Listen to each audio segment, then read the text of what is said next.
noite para todos. Eu queria, na verdade, começar a falar que a gente vai atrasar 5 minutinhos para que as pessoas que estejam em outra atividade possam chegar aqui na nossa. Enquanto a gente está esperando, quem puder entregar o ticket, solicitar que vocês entreguem aí o ticket na bilheteria virtual da GenCon. Eu também adorei a mesa. Eu estou lendo aqui o chat. O André Guerra falou parabéns pela mesa da criticidade. Foi muito bacana. Eu também adorei. É um tema que falta, né? Ele é pouco debatido. Não é que seja mais nem menos importante que os outros, mas ele é pouco debatido. Precisa equilibrar essas forças aí.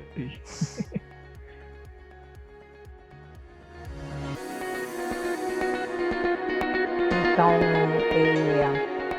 primeiro eu gostaria de agradecer ao Arnaldo por todo o trabalho que ele está tendo em fazer esse trabalho aí que a gente está adorando, né? Está sendo importante para a formação de todos, todas essas mesas que ele ajudou a organizar na GenCon. E agradecer o convite de estar aqui mediando essa mesa e agradecer a todos os participantes, né, de estarem numa sexta-feira, afinal a gente está em quarentena mesmo assim, é sexta-feira e são 8 horas da noite, então de estarem aqui conosco. É muito, muito bom ver que a sala tá cheia e vamos ter uma discussão com duas pessoas tão importantes. E aí eu vou aproveitar e começar apresentando os dois participantes. Bom, primeiro eu vou falar do Francis. O Francis Moraes, ele é game designer, autor...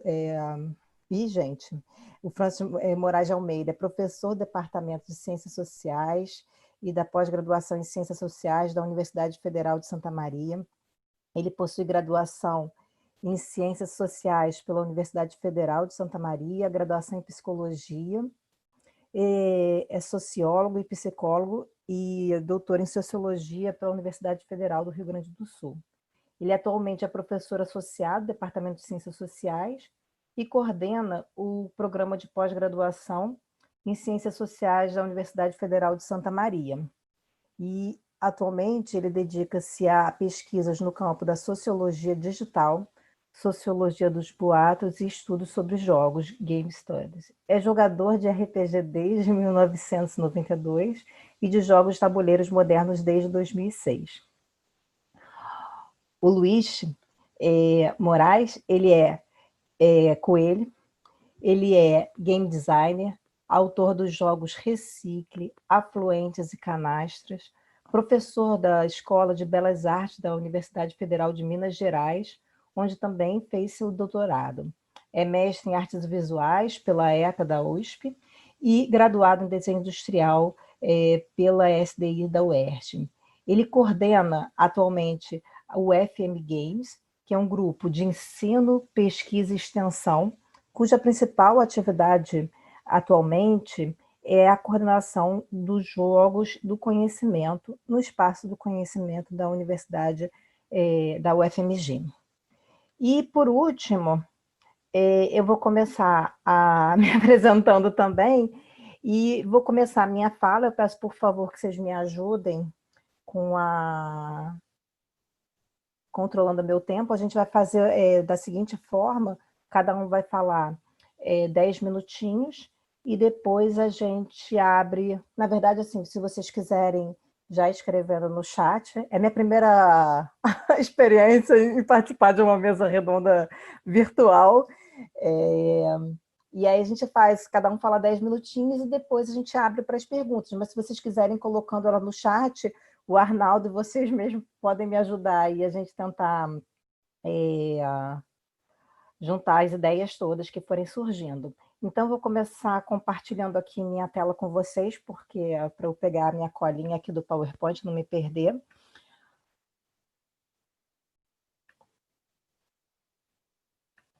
Então,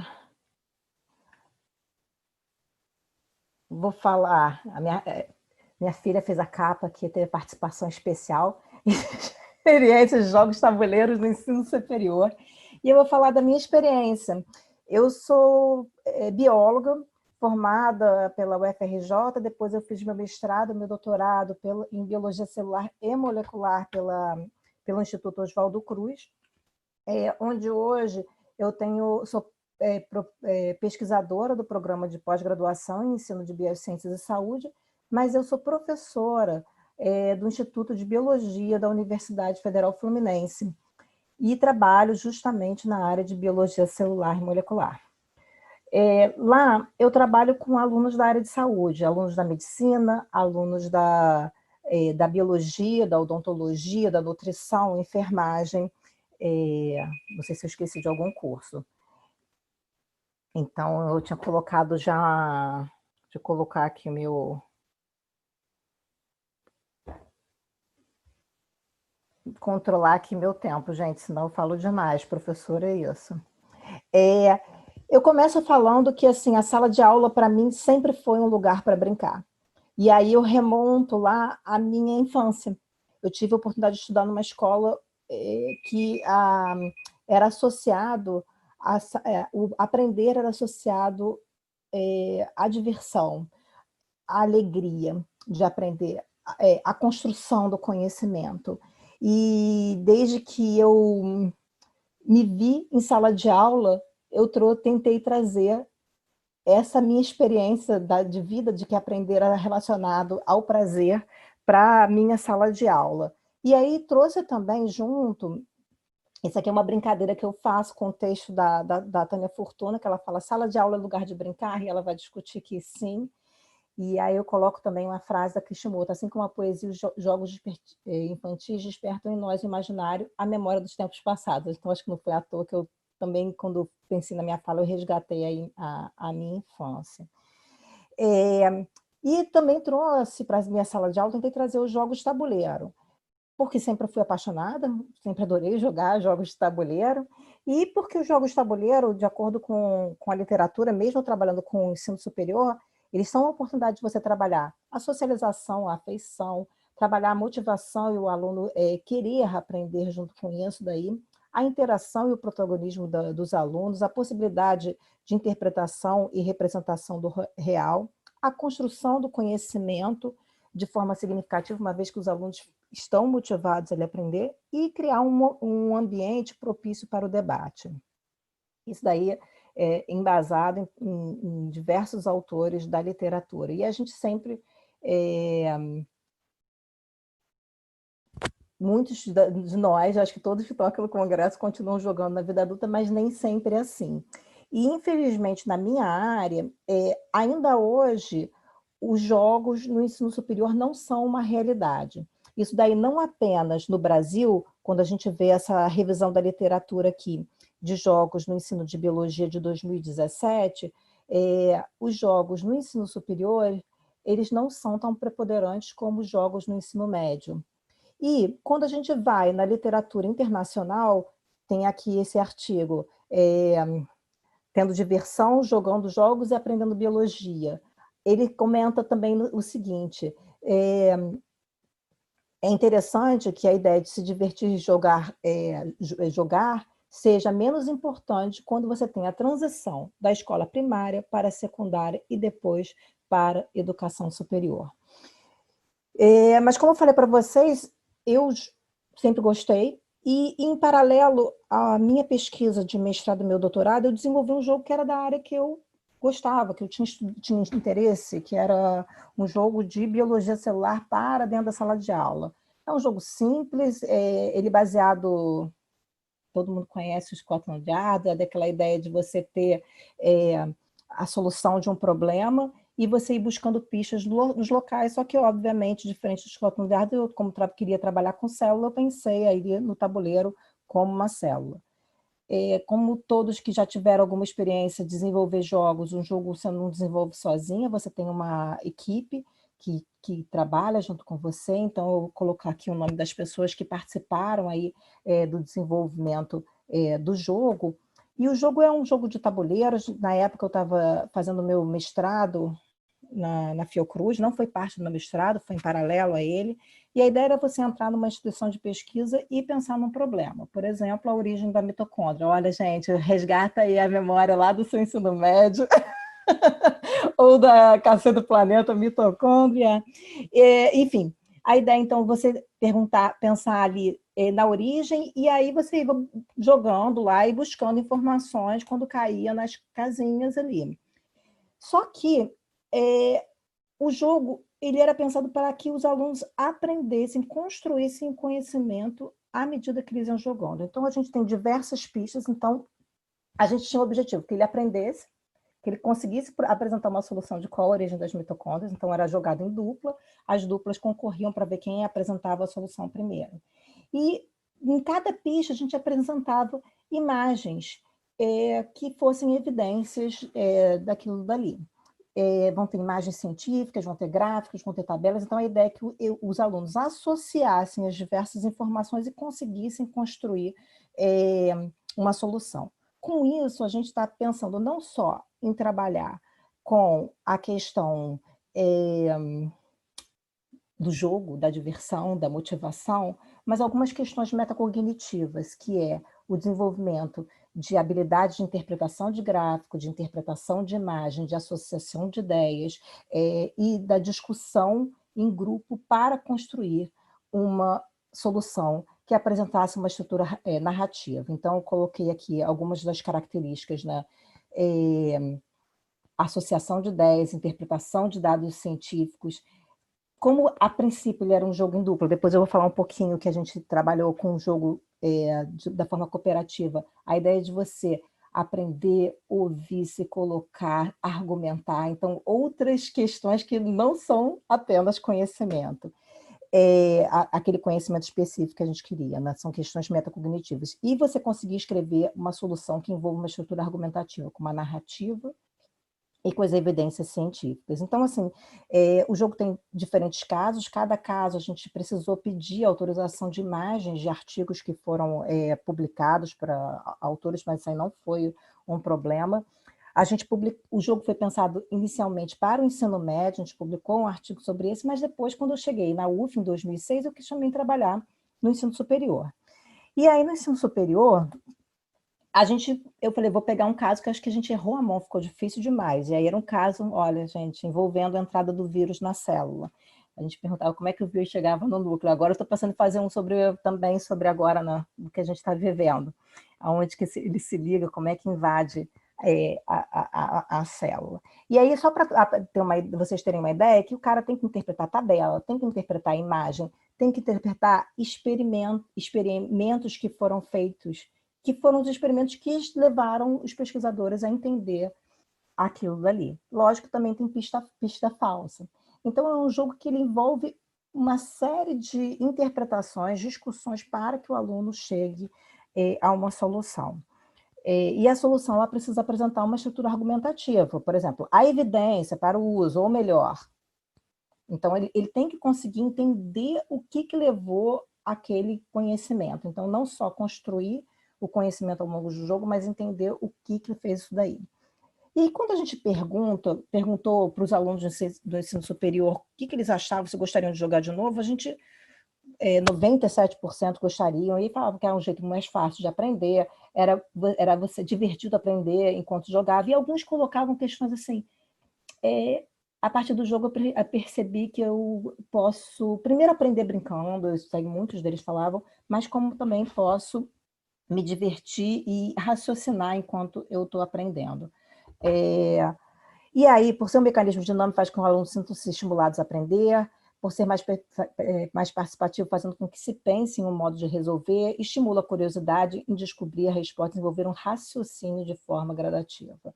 Este tipo de jogo motiva o aluno ao pensamento lógico e não só a decoreba. Então, a gente acha que, porque é uma aula que estimula o raciocínio lógico, eles falavam muito a questão do raciocínio, então a gente acha que a gente conseguiu atingir o nosso objetivo, né? É lógico que as pistas e os casos, eles têm que ter um nível de dificuldade, têm que propor um desafio. E a gente depois avaliou, enfim, o quanto que eles conseguiam resolver o caso e depois o quanto que eles conseguiam aplicar aquele conhecimento a uma pergunta relacionada. Mas o que eu queria comentar mais foi quando a gente tentou transformar o jogo num jogo cooperativo, que o que aconteceu no ensino médio, que os alunos eles ficavam tão preocupados em ganhar que eles acabavam que nem pegavam todas as pistas. E aí, quando você pensa no ensino cooperativo, todo mundo tem que ouvir o outro para conseguir construir um conhecimento. E aí a gente falou, será que a gente consegue transformar o jogo num jogo cooperativo? E aí me despertou, quando a gente estava fazendo esse tipo de pesquisa, que foi uma aluna de mestrado minha que desenvolveu, a Leandra Melim, o que apareceu é o seguinte, os alunos do ensino superior, eles quase não eram críticos quando a gente estava desenvolvendo isso daí. E aí eu fiquei assim, gente, será que eles quase não usam essa estratégia no ensino superior? Então a gente mudou algumas coisas, questões ali, colocando mais aberturas e mais entradas, os alunos tinham que disputar contra o tempo. E aí, como os alunos, todos eles falavam que era maravilhoso, quando a gente comparava um com o outro, a gente ficou, no ensino médio os alunos eram mais críticos, a gente falava, não, isso aqui está chato, como é que eu faço para mudar? Então, assim, isso me levou a pensar que a gente realmente deveria trabalhar com mais jogos no ensino superior. Aqui algumas modificações que a gente fez, e os alunos ficam tão empolgados que eles, às vezes, querem desenvolver casos. Então, os alunos da medicina, no passado, eles falam, não, a gente pode fazer um caso ao invés de a gente apresentar seminário, professor? Eu falei, pode. Aí eles fizeram um caso que era sobre o botulismo, né? Isso aqui aconteceu mesmo, né? Foi um surto de botulismo, foi depois num funeral, os 34 convidados apresentaram sintomas e 3 morreram. Você vai no funeral e acaba tendo problema também. Então, só para falar que eles ficam realmente muito empolgados com o caso, mas assim, não só em minha sala de aula eu acho que a gente tem que desenvolver jogo, mas uma outra razão é porque eu trabalho no ensino superior, por exemplo, com biólogo, que vai ser professor.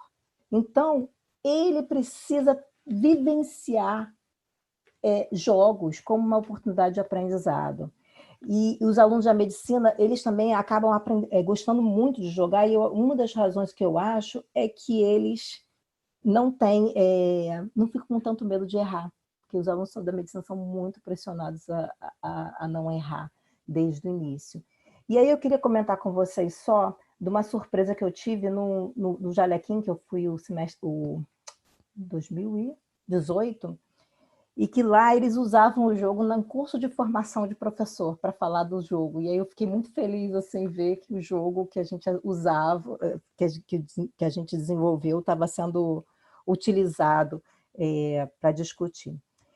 E aí é isso, gente. Eu deixo aqui para a gente continuar, para os outros poderem falar e a gente poder discutir um pouquinho mais sobre as experiências dos jogos no ensino superior. E como é que eu vou agora... stop share. Aqui. Aí, eu não sei se o Francis ou o Luiz gostariam de falar primeiro.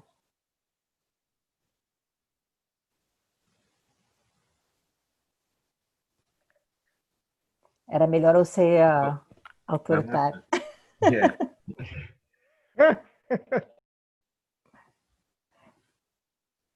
Vai lá, Luiz. Já foi. Já foi?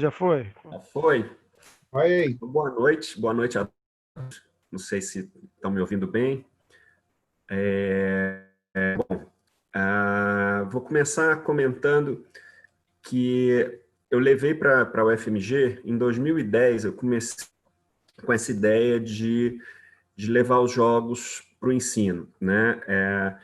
Eu sou da área, originalmente, na área de fotografia na escola, mas é bom dar um perfil da Escola de Belas Artes. Ela tem cursos de dança, teatro, cursos de artes visuais, cursos de cinema de animação e artes digitais, e design, e conservação também de obras de arte, né? E eu tinha muita proximidade do programa de animação e artes digitais, que tem uma área voltada para jogos digitais, né? E eu fiz um convite para alguns alunos, alguns professores mais próximos, lá em 2010, o curso estava começando, e a gente montou um grupo de estudos. Eu ia apresentar alguns jogos do meu repertório, do meu acervo, né? Acho que isso é importante da gente pensar, né? Se a gente quer levar os jogos para a sala de aula, acho que tem dois caminhos iniciais. Ou você tem acesso a esses jogos em alguma locadora, hoje em dia, né, a gente, graças a Deus, Belo Horizonte, pelo menos, tem 3 lugares possíveis de você alugar jogos, né, e tem acervos muito bons, né? Não depende do acervo pessoal, né? Na época, eram os jogos que mais 1, 2, 3 que podiam emprestar, disponibilizar esses jogos. Então, ou a gente tem os jogos para levar para a sala de aula, ou a gente vai desenvolver os jogos na sala, né? E o grupo inicial foi muito interessante, porque eu já de cara percebi, acho pesado falar em preconceito, mas uma percepção, um estranhamento, né, da comunidade em perceber um grupo ali numa sala jogando, se divertindo, né? Acho que é essa coisa que a Carol falou também, né? E da gente ter que explicar, né? Não, nós estamos estudando, né? Nós estamos em pesquisa, né? Estamos nos divertindo, estamos jogando, mas também estamos pesquisando, né? Então, num primeiro momento, o grupo era visto meio, né? Era estranho. A gente teve esse estranhamento, né? Dos colegas, né? Todo mundo fazendo sempre tinha piadinha, né? Sempre tinha uma coisa meio a gente estava fora da caixa demais. Naquela época eu percebo também que uma primeira dificuldade que eu acho que a gente, para levar um jogo para a sala de aula, né? Seja o jogo pronto, o desenvolvimento do jogo, é o mobiliário adequado, né? Ainda bem, na Belas Artes, a gente como tem várias salas de ateliês, né, preparadas para desenho, para pintura, né? Então, a gente tem mesas grandes, não tem aquela função de prancha, cada jogador, cada aluno com a sua pranchetinha, mas a gente é só um espaço mais adequado para você ter uma conversa em torno da mesa, né? O tabuleiro ele pede essa formação, essa conformação dentro da sala de aula, né? E desse grupo inicial, né, acho que eram 4 professores e 4 alunos, surgiu a ideia, né, de montar uma disciplina, né? Eu comecei a perceber que o caminho que eu queria inicial era levar para os alunos design, quanto para os alunos da arte, das artes gráficas, né, o conhecimento sobre o game design, e não só parte gráfica do produto, né? Porque numa escola de arte a primeira abordagem era essa, né? Que ilustrações bonitas, que manual bem feito, que peças legais, que, né, o pessoal da escultura, né, fascinado com as miniaturas e tal. Mas começar a introduzir o pensamento de como que se cria um jogo, né, dentro do curso de design foi um desafio, né? Comecei a procurar pares, né, colegas que se interessassem pelo pensamento em criar jogo, e não necessariamente, né, tanto que o primeiro TCC teve uma história curiosa, né? Quando o aluno foi justificar perante a banca, que era uma banca inicial, né, no curso de design, o coordenador do curso escutou uma hora da ação dele falando sobre mercado internacional, as feiras, todo mundo, e como que o Brasil estava fora desse mundo, e falando dos grandes game designers e tal. No fim da apresentação, o coordenador fala assim, por que você não faz só a embalagem? Quer dizer, o curso não estava preparado, né, para ter uma proposta de desenvolvimento de game design, né, dentro do curso de design, né? Mas foi muito esse projeto foi muito legal, porque o aluno ficou voltado que ele fez, a gente testou esse jogo durante um ano, né, com diversos grupos, uma experiência muito legal, e inclusive a gente fez as facas gráficas, imprimimos num prelo manual, quer dizer, o jogo, a embalagem ficou muito legal, né? Então, tipo, foi a gente falou, olha, o melhor jeito da gente apresentar para o curso o que a gente está falando é a gente fazer, né? Então, ali em 2011, mais ou menos, foi o primeiro TCC, né, no design em que a gente vai apresentar um produto pronto, né, um produto que foi todas as etapas, né, do que seria um projeto de design.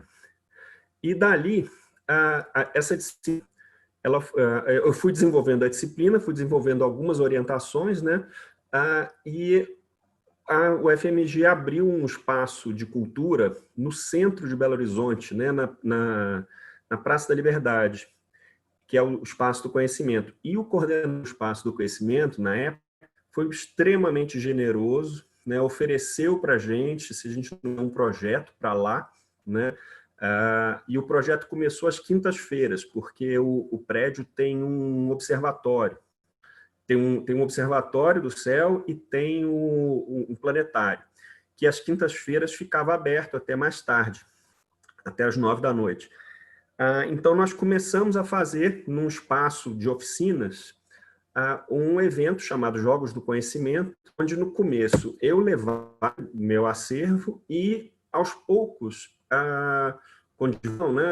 outras pessoas foram sabendo do evento e passou a ser um evento gratuito, semanal, aberto a toda a comunidade.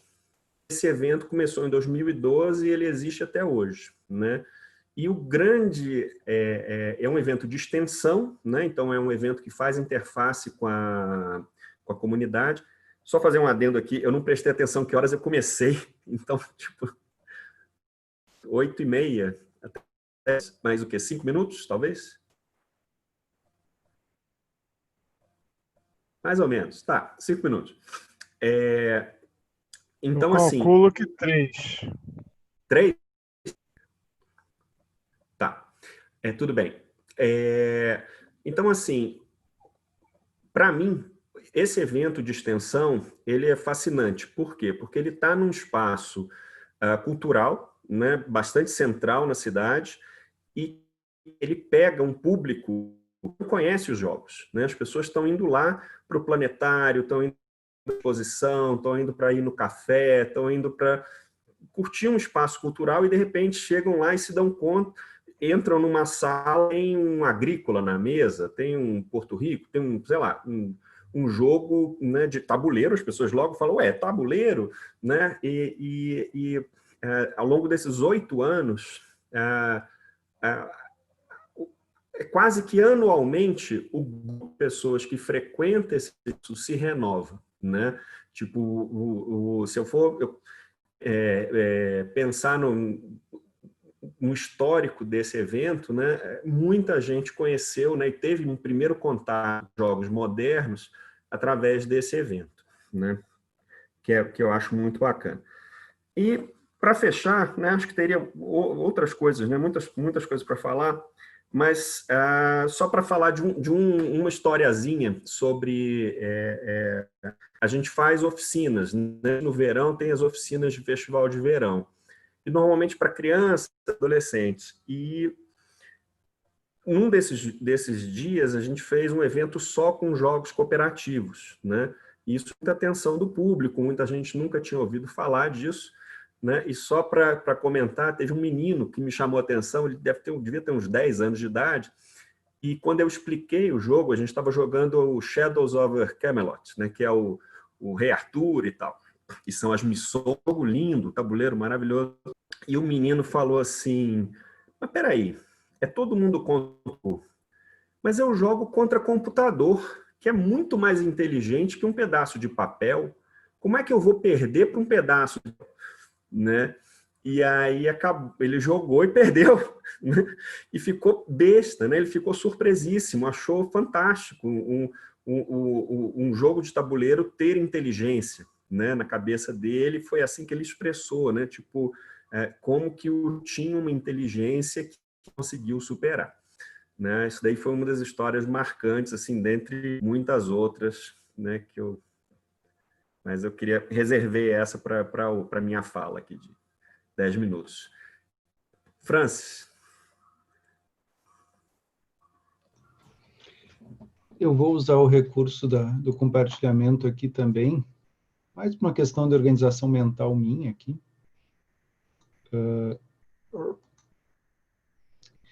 Então, botei títulozinho. O que eu menciono é só assim. Sociólogo é um bicho triste que precisa de teoria, né? Então, para falar da experiência, eu preciso falar um pouco da teoria para dizer de onde eu estou vindo. Então, Santa Maria é no interior do Rio Grande do Sul. E quando eu digo interior, é exatamente no meio. Infelizmente, a gente é mais conhecido por alguns eventos trágicos nos últimos anos do que por qualquer outro motivo. Mas é uma cidade atípica em vários sentidos, e eu acho isso interessante ser destacado, porque é uma cidade que tem uma... Demograficamente, ela não é muito grande, tem em torno de 300 mil habitantes, mas demograficamente é desproporcional à quantidade de jovens que há na cidade. Então, provavelmente, além de jovens também em serviço militar.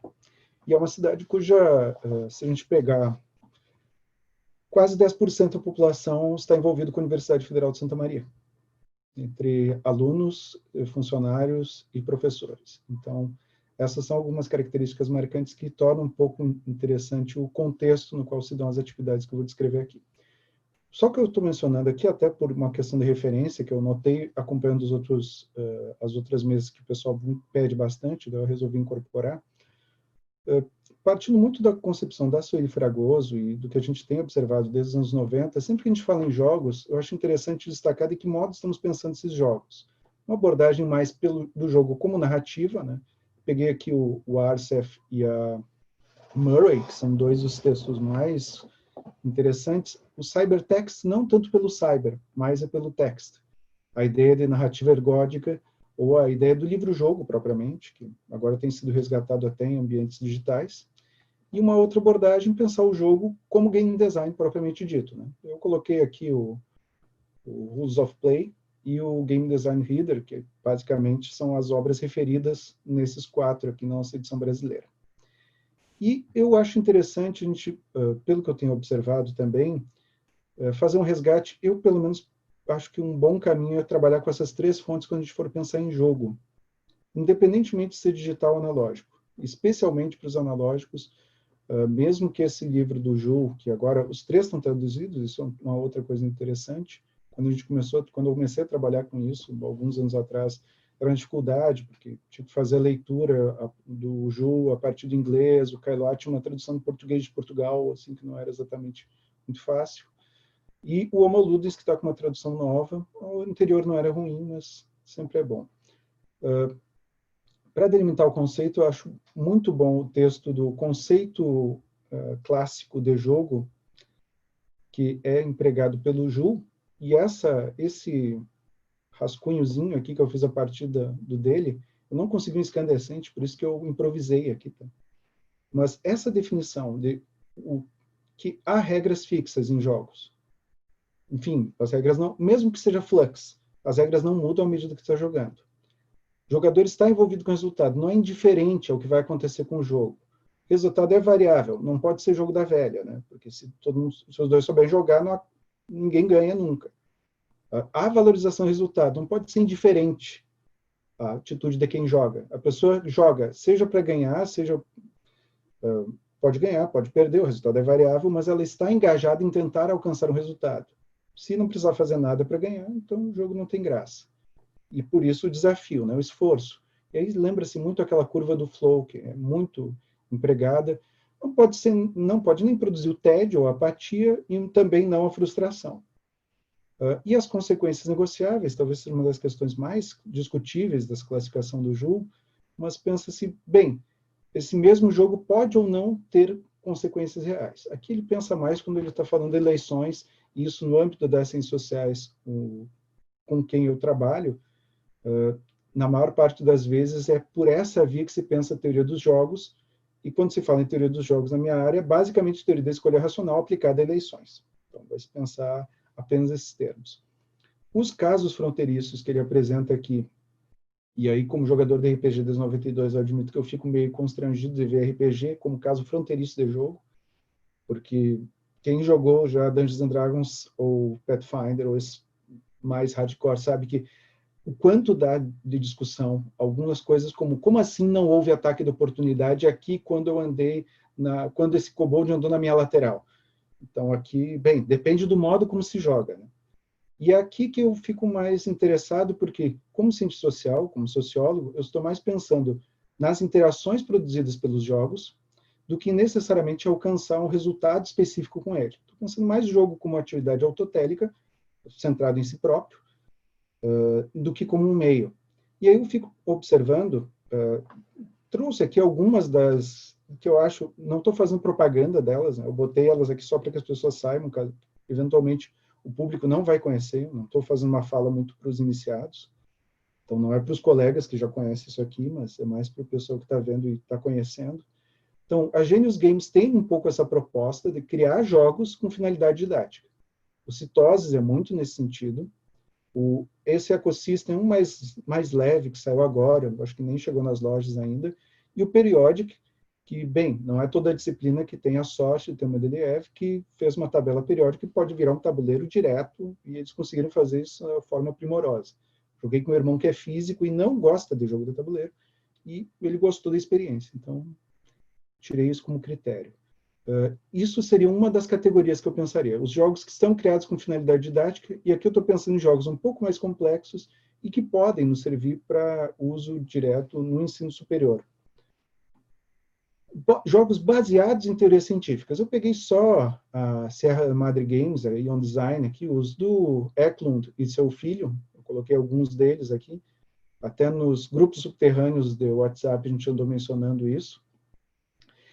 Não são jogos fáceis de se aprender a jogar. Sobretudo, eu acredito que o pessoal da Ion Design deve ter ajudado ele a melhorar os manuais. Os manuais são excelentes referências teóricas, são verdadeiros artigos científicos, mas necessariamente não são muito felizes os da primeira edição. A da segunda edição está melhor, de fato, em ensinar-nos a jogar. E, claro, é um desafio levar qualquer um desses aqui para fazer uso em sala de aula. Eu ainda não estou pensando nisso. Estou só mencionando, olha, alguns jogos que têm finalidade didática mesmo, ao se jogar se aprende algo. Esses aqui parecem ser baseados em teorias científicas mais que qualquer outra coisa. Eu acho que essa é a proposta do Eklund. Alguns que incorporam algumas dessas teorias, estou pensando mais em evolução aqui. E nota, eu sou sociólogo e psicólogo, não sou da teoria evolucionária, biologia, embora goste do assunto. Mas nada de psicologia evolucionária, como é a linha do Eklund. Dominant Species e o Climate Evolution, eu já cheguei a ter a oportunidade de jogar o Climate especificamente com um colega da biologia que se apaixonou por ele.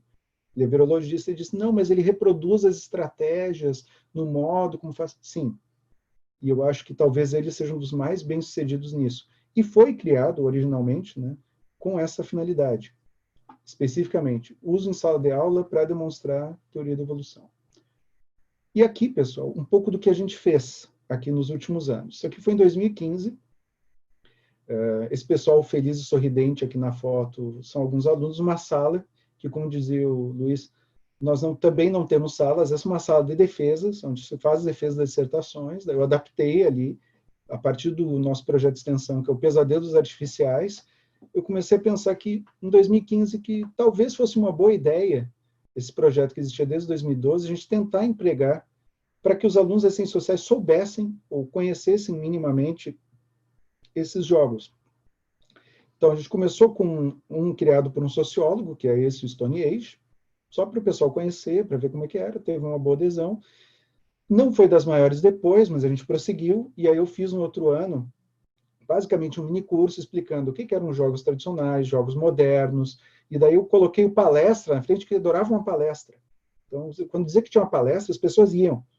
Daí depois, às vezes, não ficavam para a parte do jogo. E fizemos ali sobre jogos, eu botei só duas aqui, a de jogos cooperativos, onde a gente jogou Pandemic, jogamos também, está aqui o The Grizzlet, que é absolutamente frustrante para todos, mas lindo mesmo assim, Forbidden Desert, entre outros, e o nosso top, que foi esse, o Dead of Winter. Não me perguntem por quê, nós tivemos 15 pessoas jogando em 3 mesas paralelas Dead of Winter, depois de ter uma exposição sobre mecânicas de jogos, já que ele usa várias, né?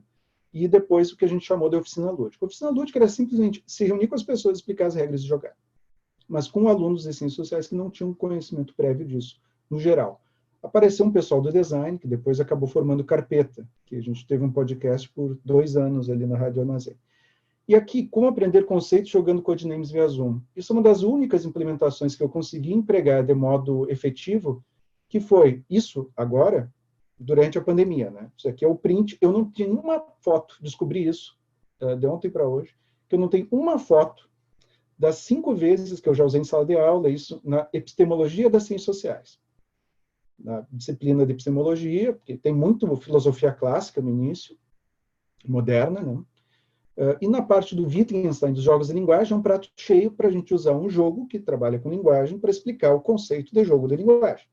E os alunos piram, né? Ficam aquela expressão do cabeça explodiu no final da aula, porque, nossa, mas eu entendi. Eu explico o conceito, faço a discussão do autor. 1 hora a gente joga 1 ou 2 partidas, depende deles, e eu uso 2 pessoas ficam sentadas na mesa ali jogando codenames, como os mestres espiões, e eu faço no quadro, para a turma. É um dos poucos jogos que eu consegui descobrir que dá para jogar com 30 pessoas. 2 grupos de 15. E funciona. Faz os grupos, separa, e deu minimamente certo para isso. E aí a proposta é um pouco isso, né? Sugestões, né? Não para os colegas que já trabalham com isso. Estou pensando para quem quer fazer e às vezes não imagina muito como. Eu só pensei 2 coisas. Primeiro, jogar. Eu até tenho visto, às vezes, pessoas dizendo, como que a gente faz para jogar? Não, joga, conhece jogos, muitos, diferentes mecânicas, diferentes gêneros, que você vai acabar tendo alguma ideia em algum momento que pode permitir, por exemplo, essa sacada aí que eu tive, que eu não sei se foi uma boa, mas funcionou já. Eu depois fiz prova e as pessoas, na prova, usavam o exemplo do jogo e explicavam. Eu não fiz para eles usarem na prova. E esse é o segundo momento. A segunda sugestão que eu dou é nunca pensar o jogo como um meio. Não, eu vou usar o jogo para ensinar. Não partir disso. Ele pode acabar se tornando. Mas se você partir dessa premissa, ou se os alunos entenderem que o jogo é apenas um instrumento para conseguir a nota, eles vão fazer o que é necessário para conseguir a nota. E aí o jogo perde o sentido de ser. Então, são algumas experiências muitíssimo singelas, né? Eu não tenho a pretensão de ser game designer, eu tenho admiração por aqueles que conseguem ser. Tem vários colegas que trabalham nisso e explicam isso. Eu apenas sou um sociólogo interessado em entender como as pessoas jogam, o que fazem com isso, e como, eventualmente, é possível a gente aprender jogando. Então, a minha postura é menos tentar pensar como criar jogos para ensinar e mais descobrir o que, afinal de contas, nós estamos aprendendo enquanto jogamos. Eu acho que o restante a gente discute no debate, que eu acho que pode ser mais produtivo. Muito obrigado. Muito bacana, gente, obrigada. Eu vou começar com uma pergunta que teve, que eu acho que a gente pode começar com ela, e acho que as outras perguntas vão aparecendo aqui. Algumas eu respondi no próprio chat, mas essa daqui, eu copiei a pergunta, não coloquei o nome. Vou catar ali, ou então a pessoa, por favor, fala. Sou professora e tenho um questionamento. Como conciliar a grade curricular extensa com a produção de jogos em uma turma de nível superior? Muitos alunos trabalham no contraturno, sem falar que os alunos têm que estudar os conteúdos das disciplinas. Gostaria que falassem um pouco sobre isso. E detalhe, me refiro à confecção de jogos pelos alunos e ou apresentar e usar jogo com os alunos.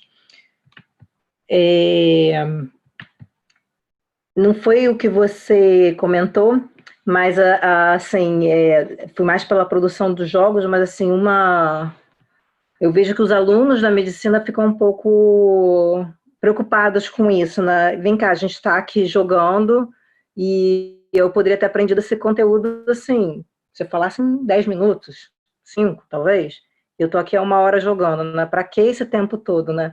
E aí é isso, o que você está aprendendo além do conteúdo enquanto tá jogando? Mas eu acho que essa é uma preocupação, assim, de todo professor, é essa relação do currículo com o tempo. Então, eu estou falando aqui da minha experiência, não da construção do jogo, mas quando a gente aplica o jogo, eu vejo que os alunos ficam um pouco preocupados com isso.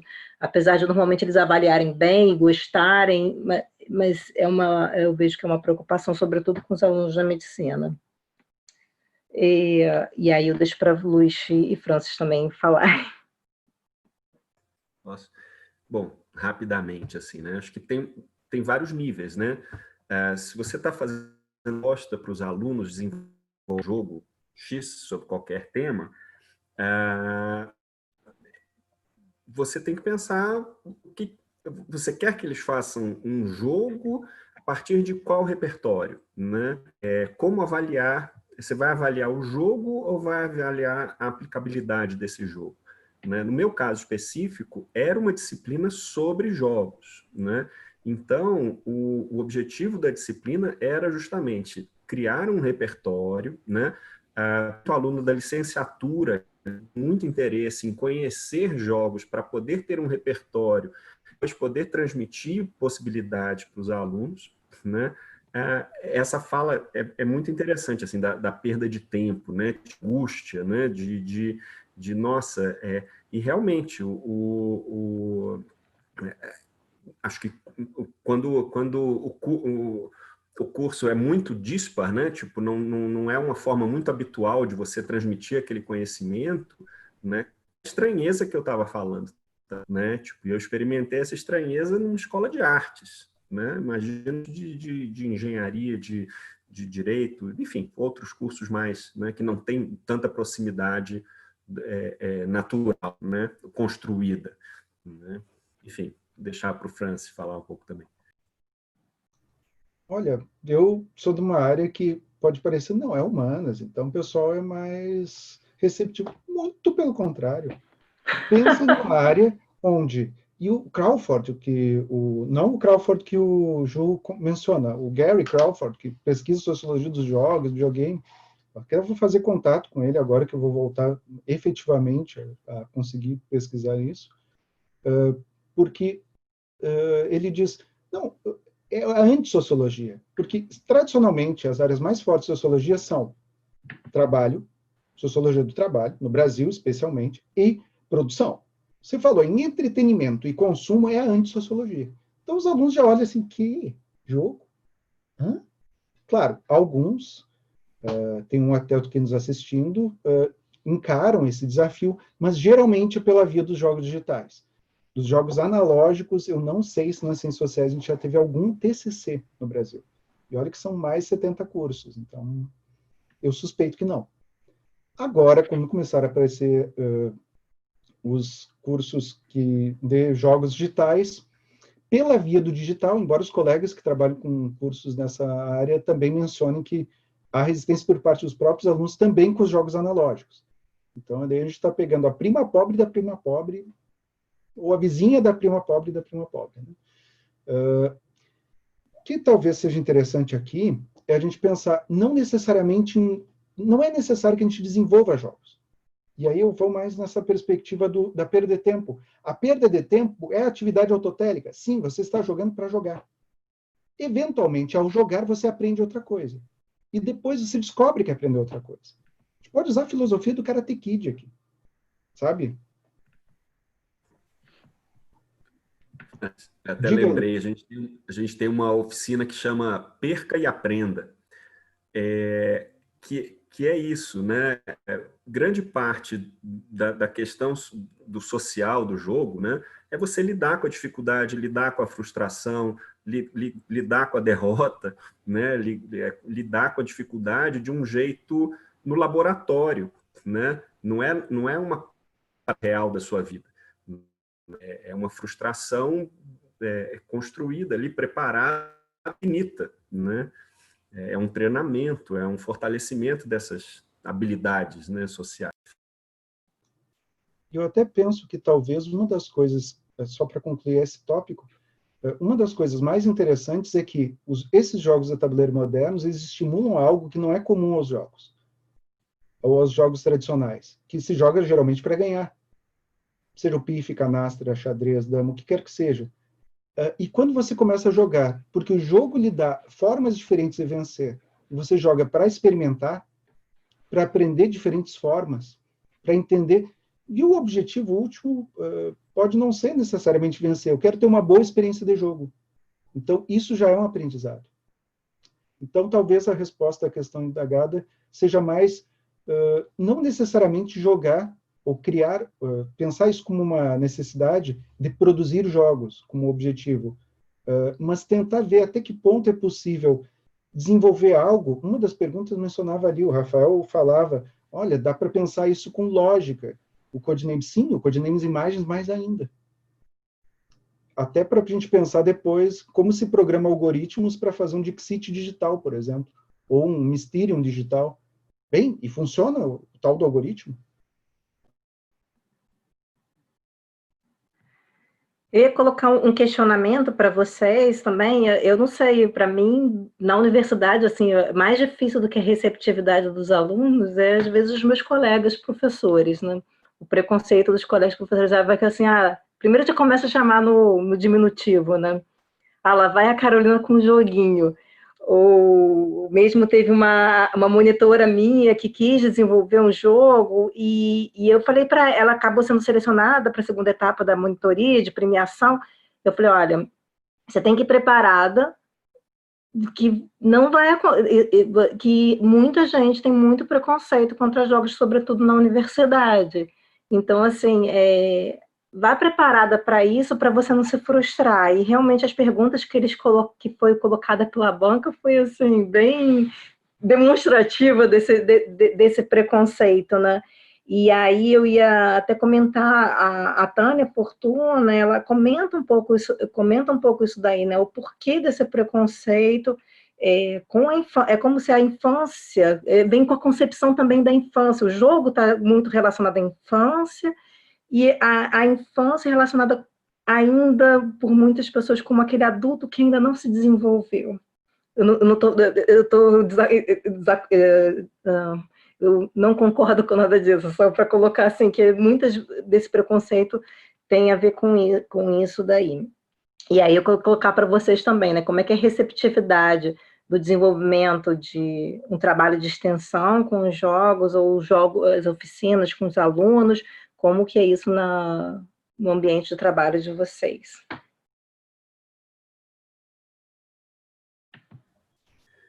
Eu vejo que o único jeito de romper isso é fazendo, é produzindo, é mostrando. É igual o TCC que eu comentei em 2011, depois os eventos mais na escola, o evento semanal no Espaço do Conhecimento, né? Divulgando, né? É divulgação, né? É o único jeito de naturalizar, né? De tornar uma coisa mais próxima, né? São eventos como esse, né? Bate-papos, enfim. Né? Os eventos gratuitos são fundamentais, né? Tipo, abertos ao público. Eu acho que esse evento, né, lá da UFMG, ele é extremamente democrático, né? Extremamente aberto, né? Porque a gente não pode esquecer também que esses jogos são caros, né? A gente está ali montando um acervo, né? E levando para um público, né? E aí, quando as pessoas perguntam, nossa, é lindo, mas onde que eu compro, né? É uma pergunta comum nesses eventos. Onde que é o jogo? Aí você fala, bom, aí ela vai, olha lá, nossa, mais R$ 200. Eu falei, é caro, por isso que eu fiz os eventos, né? Por isso que eu estou na universidade pública tentando abrir, tentando levar para as pessoas, né? É um palinho mesmo de formiguinha, mas que a gente vai expandindo essa história, né? Nós tivemos por um curto período aqui curto porque poderia ter sido mais longo, mas valoroso, uma luderia, a Lentes, o que foi fantástico para a cidade, mas o modelo do negócio acho que não deu muito certo, porque estudante não tem grana para ficar pagando assinatura. Então, mas era interessante o meio.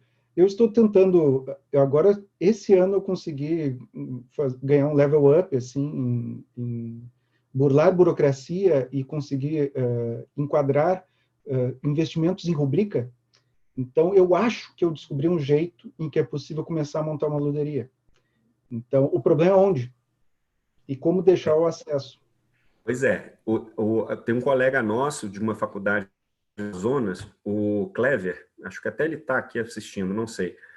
O Clever é fantástico, ele montou um projeto, mesma coisa, criou a rubrica e montou uma luderia na universidade, né? Não sei se ele faz junto com a biblioteca, não sei exatamente qual foi o caminho que ele fez, né? Mas é possível, né? Acho que a gente tem até que entender melhor esses modelos, tentar nos nossos Olha, espaços. compartilhar o template de projeto, porque às vezes o maior desafio para quem está nas públicas é enquadrar na rubrica. E quanto ao preconceito dos colegas, como eu trabalho num departamento que é sociologia, antropologia e política, a antropologia não tem preconceito. Na verdade, a antropologia é quem tem mais receptividade. Sim. Teoria da escolha racional via política, os colegas ficam, olham assim, mas como em mais uma ocasião eu já dei umas capoeiragens teóricas boas ali neles, por exemplo, nas eleições de 2014, indicando, olha, talvez você esteja desconsiderando a variável Facebook. Não, isso daí jamais vai influenciar uma eleição. Disseram isso. Convidaram para o evento. E eu apresentei lá o modelo. E aí nós tivemos 2018. E aí, pois é, Francis, aí eu fico incomodando e puxando a orelha deles. Talvez. E daí um deles chegou e disse, eu acho que é porque tu joga, né? Aí tu enxerga essas coisas, estratégia. Não sei, pode ser. Talvez você tenha que jogar também. Alguns colegas eu convenci. Eu sou o louco que faz tipo o sujeito lá do vídeo de 40 anos, que andava com uma orelha de plástico no bolso. Eu ando com aquele 13 minutos no bolso. Aí já joguei com alguns colegas da política, de relações internacionais, porque o Twilight Struggle assusta, né? 6 horas de jogo, 5, não dá. Mas 13 minutos funciona. E daí, olha, mas veja que interessante, aqui tem Defcon, tem tudo ali. 13 cartas, 13 marcadores. Tem tudo ali. Versão micro. Mas às vezes esse é o tipo de coisa que, no intervalo de café, às vezes muda a concepção de alguém. Espalha a palavra. É verdade. Muito bacana. Olha só, tem uma outra pergunta que foi feita ali, locais para fazer a pós-graduação. Se você quiser continuar, que você continue estudando jogos na pós-graduação, né? A última pergunta, tá bom.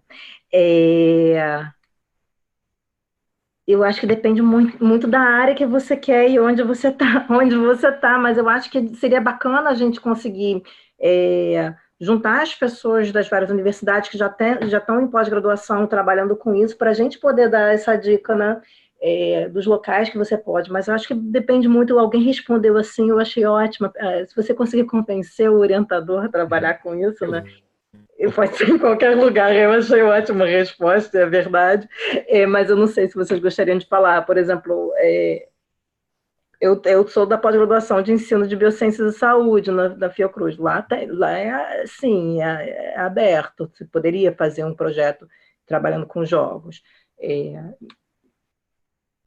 e eu acho que... Acho que cai naquela, né? Você quer fazer um projeto sobre game design, em torno do game design, ou você quer fazer sobre um assunto no formato de um jogo? Né? É diferente. Né? Se você quer fazer sobre outra coisa no formato jogo, o seu orientador tem que aceitar.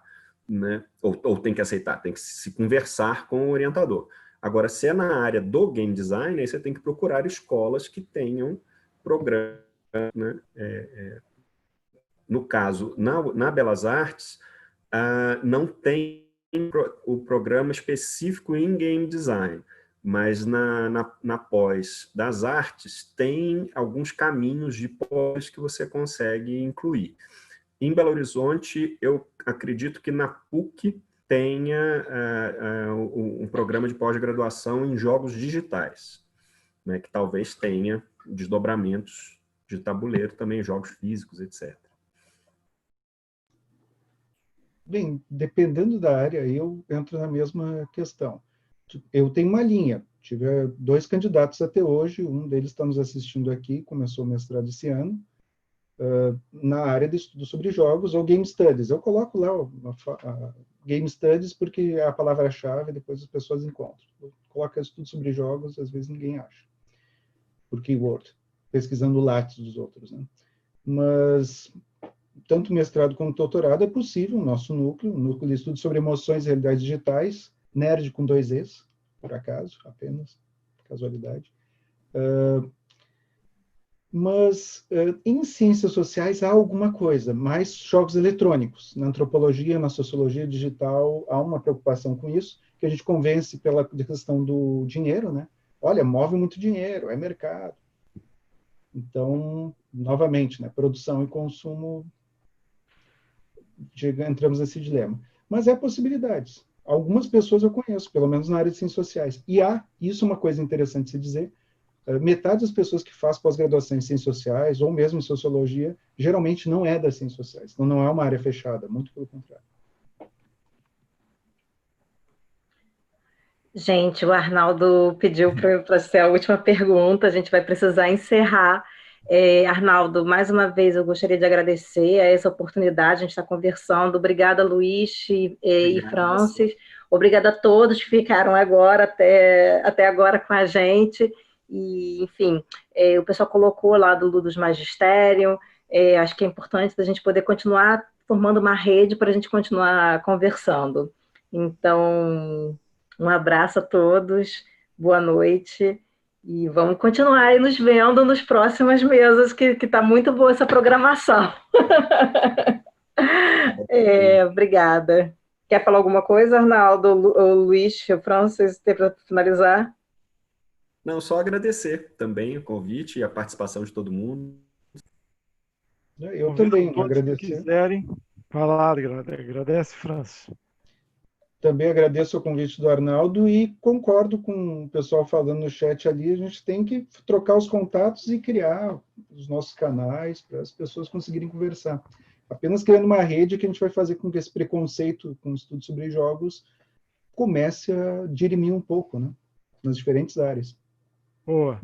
Todos convidados a um tchau caótico, abrindo suas câmeras, microfones. Tchau, galera. Vamos lá, abre aí. A gente vê vocês um pouquinho. Tchau, Caótico. Tchau, Caótico. Adorei. Tchau, galera. Foi ótimo. Foi sensacional. Tchau, Obrigado, gente. Experiência fantástica, hein? Muito bom.